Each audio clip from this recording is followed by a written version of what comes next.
Hello mga kumare kong abnormal. Dahil birthday ngayon ng aking Lolo Pedro, pakikita ko lang sa inyo kung paano namin siya at saka ang lola ko na nilipat doon sa may Peñabatan Cemetery, doon sa may buntot ng pating. Kung mapapansin nyo, yan yung dating libingan nila sa may Naimas. Medyo nagtaas yata ng kalsada yung sementeryo, kaya parang nalubog na sila.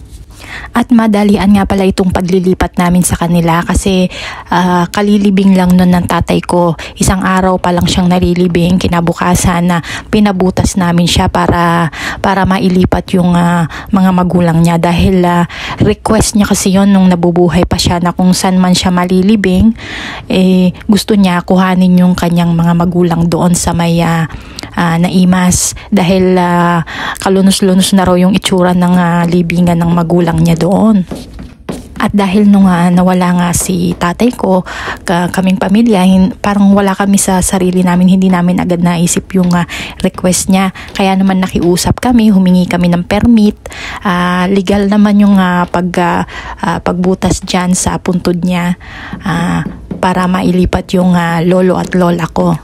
And thank God, pinayagan naman kami, nakakuha naman kami ng permit. Basta raw nung araw din na yon na kailangang maisagawa yung paglilipat. Kaya kung mapapansin nyo, yung lolo at lola ko, nakalagay na lang sila sa may sako.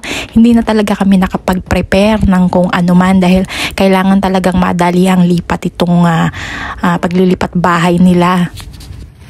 Alam niyo yun, malungkot man kami, pero at the same time happy pa rin kasi napagbigyan namin yung hiling niya na makasama yung magulang niya sa huling hantungan niya. Yun ang lagi niyang sinasabi.